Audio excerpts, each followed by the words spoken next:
আমি এই গাড়ির মালিককে খুঁজছি। আমি কি প্রয়োজন? গাড়িটা এখান থেকে সরাতে হবে। কি কারণ? কারণ this is no parking area, এখানে গাড়ি রাখা নিষেধ। আমি জানি এবং জেনেই রেখেছি। জেনেই রেখেছেন? না না না না, চোখ উল্টানো কিছুই নেই। আপনার পোশাকে বলে দিচ্ছে আপনি কে। এই যে সাহেব, আপনি নিশ্চয়ই এই এলাকার আইন শৃঙ্খলা রক্ষার দায়িত্বে আছেন। সব জায়গায় কিন্তু আইন চলে না। আইন শৃঙ্খলা রক্ষা করার দায়িত্ব যাদের উপর নিয়োজিত, তাদেরই দায়িত্ব রয়েছে আইনকে সব জায়গায় সমানভাবে প্রয়োগ করা।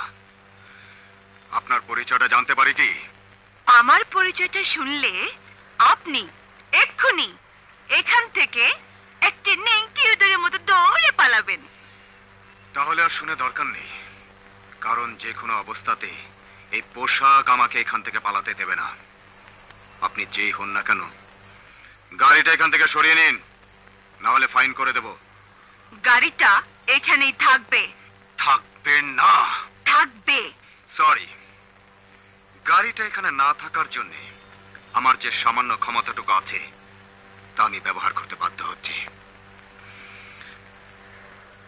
Charlie 4, I need wrecker. এক্ষুনি পলক ভিডিওর সামনে রেখাটা পাঠিয়ে দাও।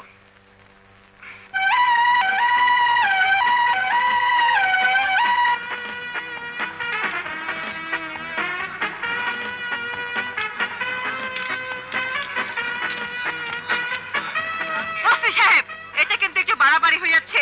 একটু বাড়াবাড়ি নয়, আমি আমার ডিউটি করছি। ঠিক আছে, আমি সারাদিন এখানে বসে থাকবো। এবার পারলে গাড়ি নেন।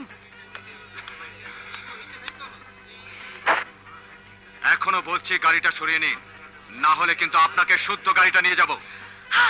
চাকরির ভয় নেই? থাকলেও কিছু করার নেই, ডিউটি আমাকে করতে হবে।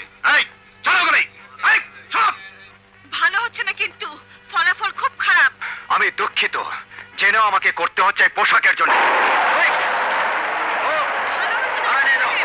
আমি কিন্তু দেখে নেব, আপনাকে নেক্সট ইঁদুর বানিয়ে ছাড়বো। Remember it.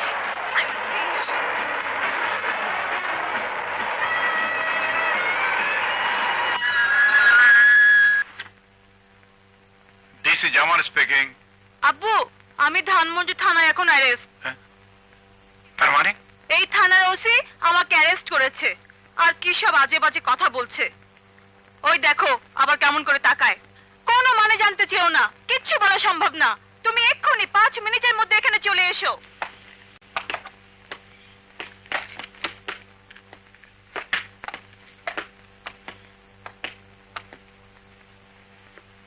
দেখুন আমি কার মেয়ে। স্যার, চম্পা আমার মেয়ে, তুমি ওকে অ্যারেস্ট করেছো? জি, মানে আব্বু, আমি আমার গাড়িতে রেখে পলক ভিডিওতে গিয়েছিলাম ক্যাসেট আনতে। আমি ক্যাসেট নিয়ে বাইরে এসে দেখি তোমার এই ওসি আমার গাড়িতে রেকারে হুক লাগাচ্ছে।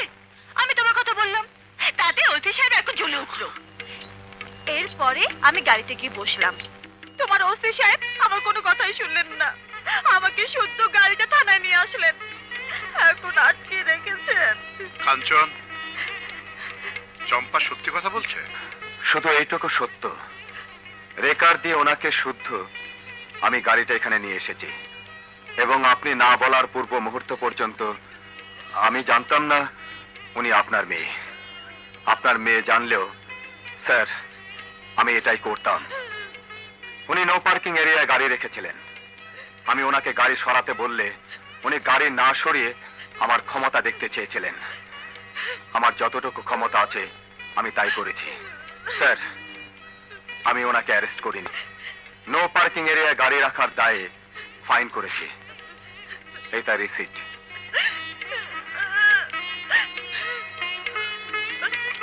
নাও নাও বলছি। যাও গাড়িতে গিয়ে বসো, যাও।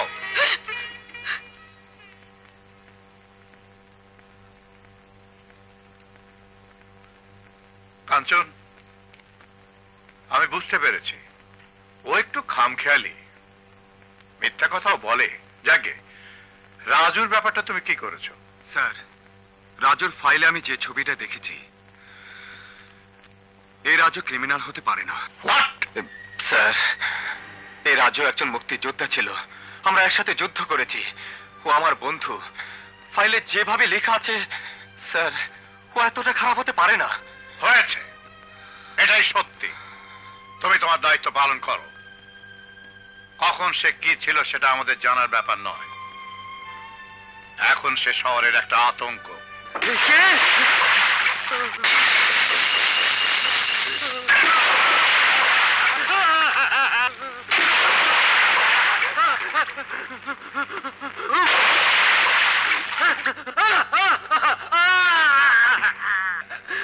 ওঠ! ওঠ! বল, প্রতি মাসে আমাকে তুই 2000 টাকা দিবি। দেবো বাবা, দেবো। এই এলাকায় যত 2 নম্বর কাজ হয় সবাই আমাকে ট্যাক্স দেয়। বাবা, এটা তো 2 নম্বর না। বিক্রি করিস বাংলা মদ, এটার তো কোনো নাম্বারই নেই। বাবা, সব ডিপার্টমেন্টে পয়সা দিয়ে আমি এটাকে 1 নম্বর করে ফেলেছি। রাজুর ডিপার্টমেন্টে পয়সা না দিলে কোনোদিনও 1 নাম্বার হবে না। দেবো দেবো দেবো।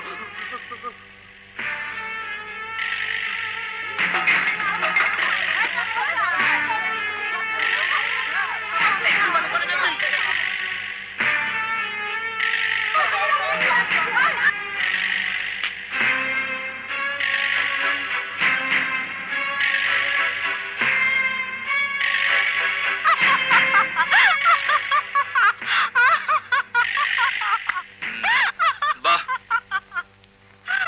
সিরাজদৌলার আলেয়ার হাসি। ওরে রাজু, তুই বাংলার শেষ স্বাধীন নবাব সিরাজউদ্দৌলা, আর আমি হইলাম এই বস্তির ফকিন্নি আলেয়া। কিরে, কত টাকা টেনেছিস? হাসি যে থামছে না। কি কইরা থামবো ক? বাংলার নবাবের নবাবি দখল করতে এসেছে ফিরিঙ্গিরা।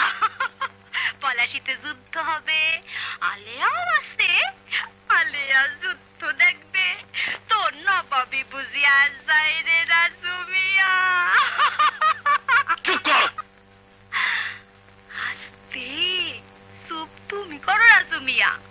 ফিরিঙ্গিরা কয়া গেছে আমার হিরোইন বেচার ট্যাক্সও, বস্তির ঘর ভাড়া সব তাগো দিতে হবে। খালি কয়া যায় নাই, আজকা বলে যুদ্ধ হবে। ওই যে হোটেলে তোমার আব্বুরা। যাও যাও যাও যাও যাও।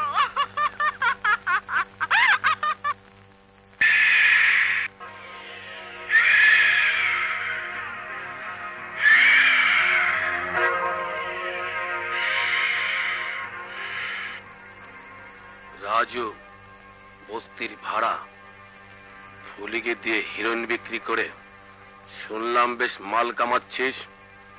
কিছু ট্যাক্স নিতে এলাম। রাজু ট্যাক্স নেয়, দেয় না। নেওয়াটাই যাদের অভ্যাস তারা কি সহজে দিতে চায়? আজ নেব এবং তোকে তা দিতে হবে।